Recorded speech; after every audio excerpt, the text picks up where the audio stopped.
Hey guys, what's up? My name is Luke, and this is Aegis Sabers, and I just got back from the Mandalorian and Grogu film, and we're going to talk about my thoughts and opinions on that today.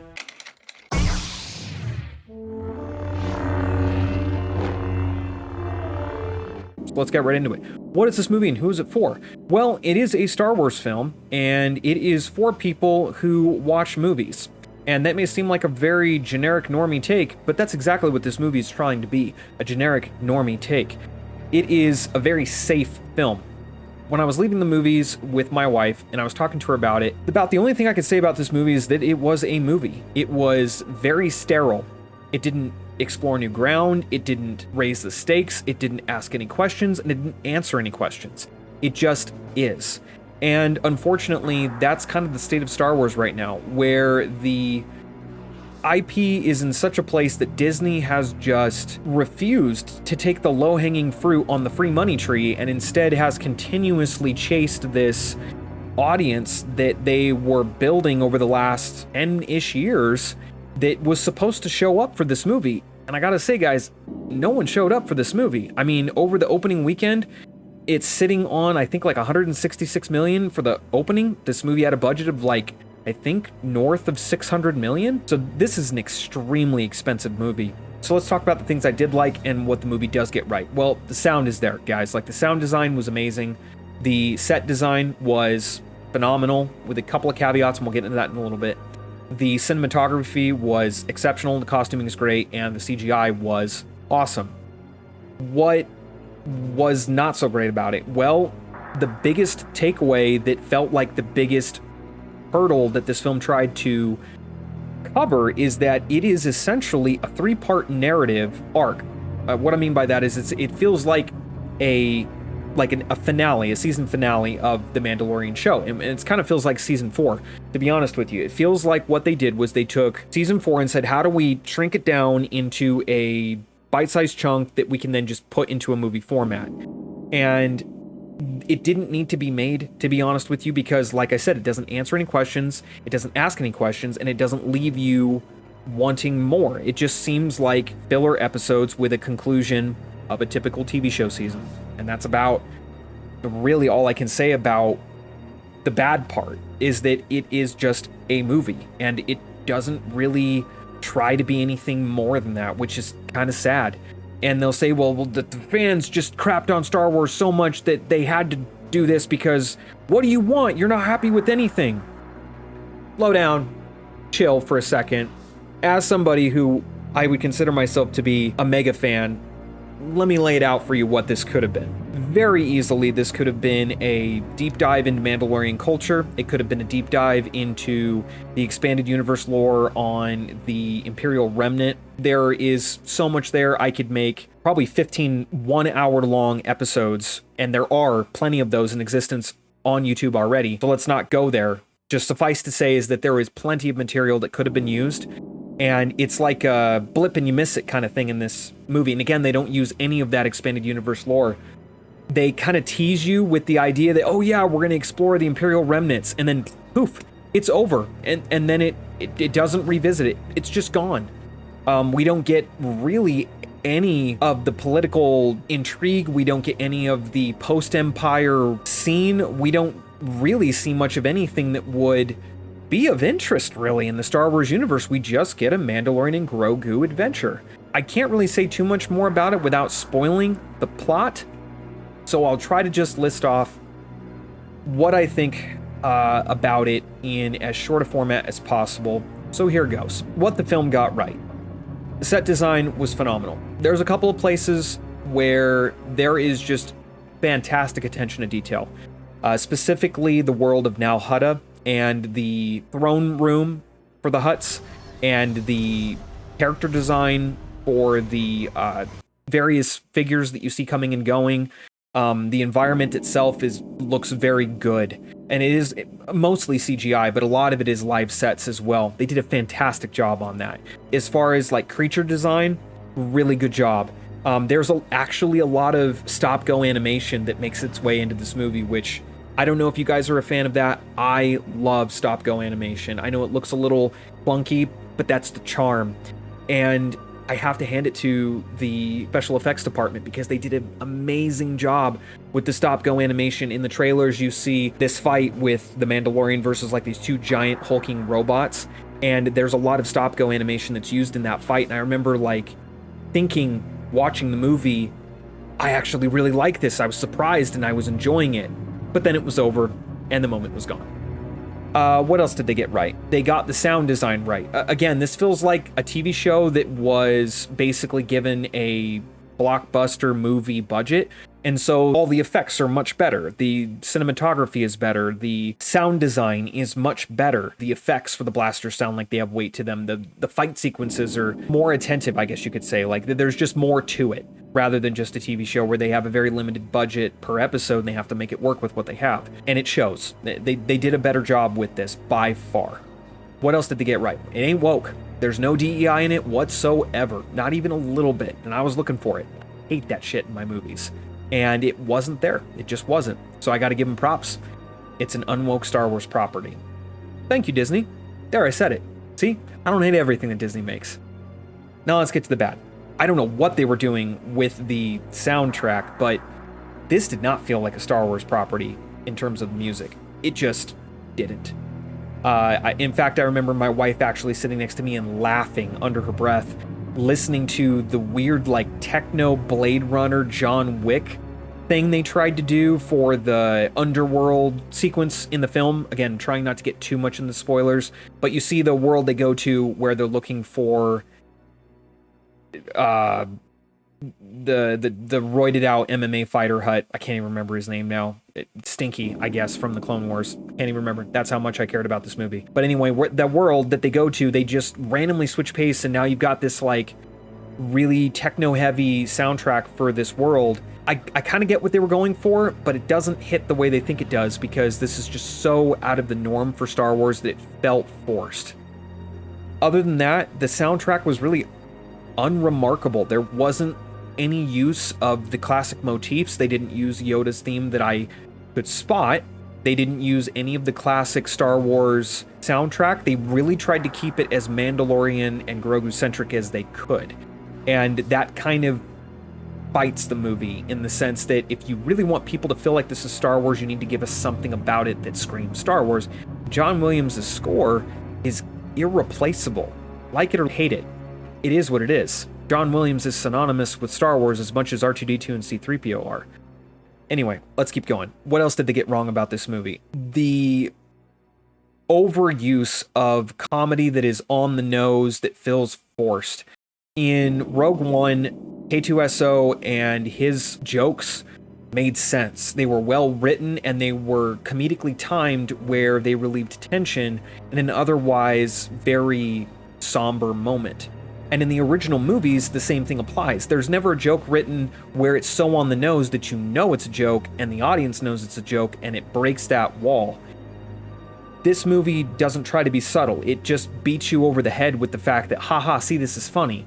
And there are several sequences of, like, Baby Yoda doing things that are really there for no other reason than to simply just be a laugh factory. And it just is cringe. It's just cringe. And I will say this.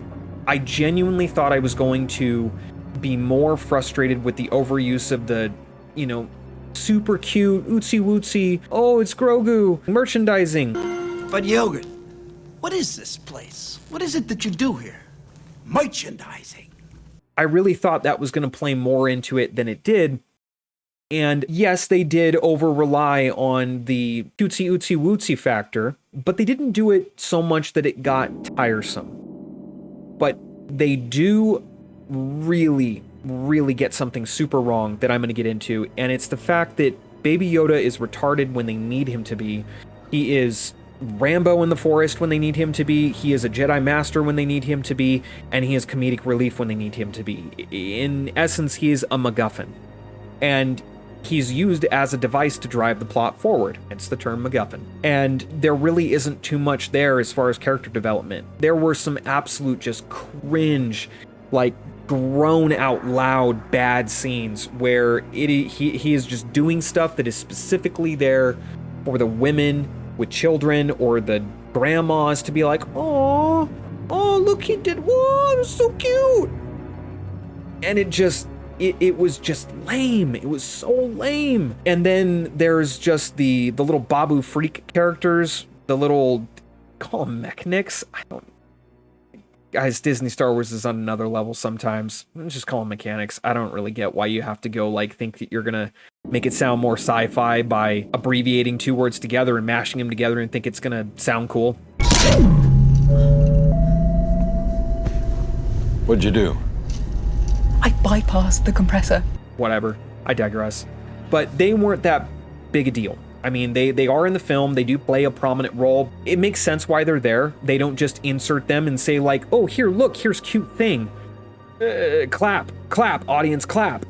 They don't do that. It really does feel like there is a reason for them to be there as master mechanics. I would have preferred Ugnaughts, but whatever. So I guess we can't get too much further into this without talking about the spoilers. So if you don't want the movie spoiled, go ahead and check out now. That's your warning. 3, 2, 1, spoiler section. So the beginning of the film really deals with them going after a warlord. And in that first primary section of the film, there's a ton of action. It's really dope with the AT-ATs and the Mandalorian going through and just like John Wicking his way through the base. It was super cool. The stormtroopers in stormtrooper fashion suck at everything except dying and do not do diddly to stop him, which I feel like maybe they could try a little harder, make them feel maybe a little bit more like the Imperial Elite. Whatever, that's just a personal thing. The AT-AT fight on the side of the mountain that they hyped up to be this, at least it felt hyped up from watching the trailers, is like a blip. It's there and it's gone. And the warlord that they end up going after, blip and he's gone. Like he's there, he's sort of terrifying in the sense that he's a big deal, at least they want you to think he's a big deal, and then he just gets shot out of the air, crashes into the side of a mountain. They go collect their money. Sigourney Weaver's character comes in and is like, we need you to go take care of this thing with the Hutts. We're trying to foster a relationship with them. They have information on this other guy that no one knows who he is. We need you to go do thing. So Mando's like, okay, cool, we'll go do thing. And you end up finding out that it's Stinky from the Clone Wars. At least I think that's what it was supposed to be. And you find out that he is this underground prize fighter on this world that I forgot the name of because it was completely forgettable. It was like Argite or something like that. And again, this is where they switched to that weird like techno music thing. But the set design or the world was super cool. I liked how like dark it was. The lighting was super cool. It felt like Coruscant. But then it didn't. You think they're going to go for like that sequence on Coruscant where Obi and Annie are looking for Zam Wesell in Attack of the Clones, where it feels really nitty gritty and they're like going through the underworld of one of a major world. And it just didn't feel like that. It felt like there were like two sequences in the movie where there was like big crowds and there was lots of people, and then you have Martin Scorsese's little pop in for his like vendor, the little like food vendor guy, and he has his little shtick that he goes back and forth with the Mando for, and that was all right. It was, it wasn't anything to write a scathing review of or anything. It just is what it is. And then he goes and he meets with this Hutt, and this is really where it lost me. The movie kind of lost me, because you expect Hutts to be these deep-spoken, fearsome, very imposing figures, and the Stinky isn't. He talks like a moody teenager. He's kind of bitchy. I don't know how else to put it. He kind of complains about how, nobody would give me the time of day, because I was Jabba the Hutt's son. Can you imagine what it's like to suffer under that? And it's like, bro, are you really complaining? Really, is that where we're going? Is this it's a family drama? I'm supposed to feel bad for a Hutt? And he talks in English or basic, and only like a couple times does he speak in Huttese, which that was major turn off. I was like, wow, this is really immersion breaking, listening to a Hutt speak in basic, and not with that like deep bassy resonance that the other two Hutts in the film, that I can't remember the names of either, that's how memorable they were, have this very iconic, deep, bassy, rumbling Huttese that makes sense and it feels like Jabba. It's cool. And when they switch into basic, it's broken and halting, like they struggle to speak it. Even though Hutts can speak basic perfectly well, they just don't because they're entitled and elitist, and they only speak Huttese, and they force everyone else to speak to them in Huttese. And this other guy doesn't, their nephew. He just speaks with Mando in intergalactic basic, and it's just immersion breaking, and he's kind of moody and kind of like, I'm my own man, bro, and I don't want to be the son of Jabba. I want to be a prize fighter, and I'm free after I fight this last fight, and you can't convince me to go back. They're just going to torture me. That's about how it came across.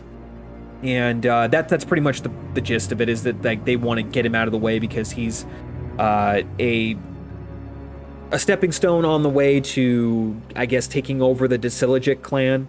They don't actually say that, but that's more or less the point. They mention that he's like the heir to the throne or something to that effect. They don't really belabor the point, and they don't really get into how the Hutt politics works. I wish they would have. That would have been cool. They don't.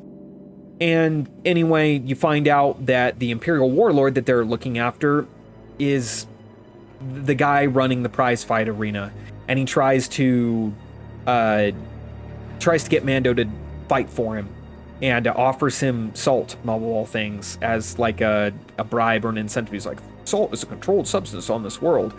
This is worth a lot of money. And I don't really get. It was just weird. It didn't. It just didn't hit. It was weird. It should have been spice. It should have been anything else. The spice extends life. The spice expands consciousness. Anyway, I could just exposition the whole plot. I'm not going to. Let's just skip to the very end of the movie because that's where it actually got good. So they end up getting betrayed by, Dana White. Dana White gets captured, taken back. Like, that's it. It's over. Plot done. And then they move to the middle of the film. Mando gets captured by, dude bro from the Clone Wars, whose name I also can't remember, and ends up getting captured by the Hutts, and they were like, we're upset because you didn't keep your word. So we're going to feed you to the not identical to Jabba's palace pit in the floor. And so that's where you get the fight with that big, like, white snake thing that's in the trailer. And that was a cool sequence. I'm not going to take away from the film by saying it was bad. It wasn't. It was cool. And you actually have maybe some little bit of tension. You're not sure like how this is going to end up. And he ends up poisoning Mando, and he ends up fighting in the jungle and ends up passing out from the poison and is on the brink of death until he is force healed by Grogu. But then Grogu can't wake him up, so he builds him a mud hut that he doesn't quite fit in. This is where the ham-fisted comedy comes into play, that literally nobody except for like 5 women in the front of the auditorium, like older women with kids and grandmas, were laughing. Like the entire theater was dead silent because we were all just like, this is not funny. I don't know who you're trying to sell this to, but those people think it's funny. All the rest of us, this is dumb. And he goes into like full Rambo mode, where before he was too stupid to figure out how to use the controls on the spaceship like we see in the trailer that didn't hit very well. It was also in that like 20-minute like preview of the film where he's like, no, don't do that. It's these buttons over there. And speaking in that super flat monotone voice while they're in this life or death tension situation that nobody feels like there's any stakes except for them. And then they get to the ship, and then nothing happens, and it was fine, because it's barely an inconvenience that he was, ooh, ootsy cootsy wootsy, and he couldn't figure it out. But then in this jungle sequence, he's Yoda Rambo. He's like going around, stealing fish, meditating in the Force, healing, Mando. He's just like on a mission to survive in one of the most hostile planets imaginable. And he's totally fine. It's barely an inconvenience. And then he ends up meeting this random dude bro chilling in the woods who's like, here's a poultice. I'll make this for you. Just so you know, might be too late. Except the entire audience knows it ain't too late. He's gonna be fine, bro. I mean, they're totally not gonna kill him off. Like, what's Baby Yoda gonna do? Like, cute the enemies to death? Like, There! What, behind the rabbit? It is the rabbit. You silly sod! What? You got us all worked up! Well, that's no ordinary rabbit. That's the most foul, cruel, and bad ill-tempered rodent you ever set eyes on. You tit! I saw my arm and I was so scared. Look, that rabbit's got a vicious streak a mile wide. It's a killer. Like, that's not gonna happen. He's fine. He recovers. It's barely an inconvenience. And then they go on the fight. They take the fight back to the huts. And, yeah, they win. They crash a ship into a giant mushroom-looking thing. And, they end up fighting their way through a bunch of repurposed clone droids, which that was cool. I will say this, the model design for the droids was super cool. They looked aged and retro, and they looked like they should for being, you know, close to 20 plus years old at this point, and being essentially a secondhand army that the Hutts have repurposed. And the two giant mech droids that you see in the trailer with the stop-go animation, on point, very well done, is super cool. And you do get the like incinerator rifle. It makes a comeback that he had in like season 1. Super cool. I always love that thing. It's like, it has like the trap door and you load a single cartridge in at a time, like a Sharps rifle. It's super cool. And then you get the fight sequence at the very end of the film between the bounty hunter and Mando, and then Baby Yoda and the dog that he uses like a force calming trick on, and it totally works. Because apparently in the, 2 months that he was with Luke, he learned everything he needed to know. And again, the film, plays fast and loose with the rules for Grogu, where he can't figure out the controls for a ship that he spent months flying on and watching Mando operate the controls for. And he clearly explained which buttons not to touch, so we know he knows which ones not to touch. He just is selectively stupid when Disney needs him to be, and then he is, again, fully capable when Disney needs him to be for the plot. And we see him suiting up and getting all of his gear on to go save Mando with the little, Babu Freak characters, and it's so cringe. It's so cringe. And anyway, yeah, that's the film. And then at the very end, we get probably the worst part, which is, 75-year-old Sigourney Weaver as a X-Wing commander, along with self-insert Dave Filoni and self-insert Asian producer dude, and a bunch of other extra characters. And I wouldn't have had such a problem with it if they hadn't sold it like these guys were gamers sitting in front of their PCs on a Friday night, about ready to throw down in League of Legends or something. The amount of tension in these people's faces and their body language, they were phoning it in. It was bad. It was so bad.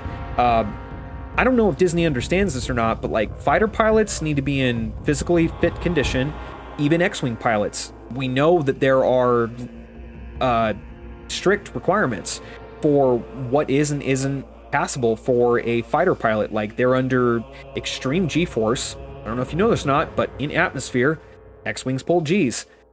75-year-old women, not exactly known for being able to handle dogfighting.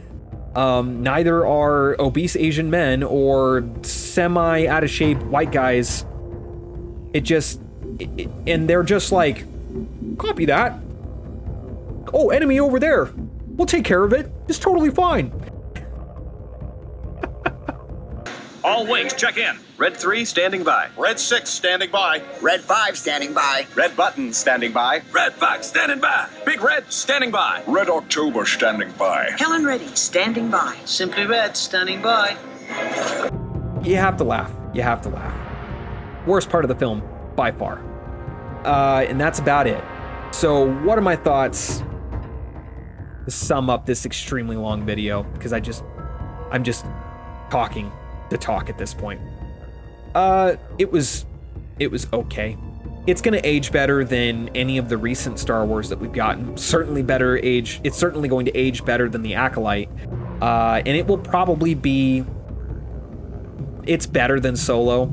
It was objectively better than Solo. It's not going to make its budget back. It's going to lose money. And so far, adjusted for inflation, I think at the time of making this video, it's 30 million under where Solo would have been had it opened with today's money. So yeah, it's losing money. And Disney wants you to look anywhere else except for the fact that the box office is losing money. So, should you go see this movie? Yeah, go see it. It was fun. It was a popcorn flick. My wife and I had a good time. It was enjoyable for what it was. If you go into it knowing you're just going to get an episode finale, like a 3-part finale of the Mandalorian TV show. It's not going to, like I said, not going to answer any questions. It's not going to ask any questions, and it's not going to leave you wanting more. It's just it was a summer flick. Could have gone and seen the Mario movie. And that's honestly sad that I have to say that about Star Wars. Because I make lightsabers for a living. I love Star Wars. Like, this is what I do, guys. Star Wars is my life. And Disney is just... They are avoiding picking the low-hanging fruit on the free money tree. And they are instead just continuously trying to convince everybody that, no, guys, this audience that we've been cultivating, they're there and they're paying. Crickets, bro. Anyway, that's all I got to say about that, guys. Leave your thoughts and comments down below on what you thought about the movie. Hey, you think I'm wrong? Let me know if you think I'm wrong. It's the internet and you're allowed to have your opinion. I'm going to sign off now. Check out the link in the description down below for Aegis Sabers lightsabers. We've got cool exclusives and we've got custom sound fonts, amazing customer service, lots of new stuff being added all the time. May the Force be with you guys, and I will see you in the next video. Peace.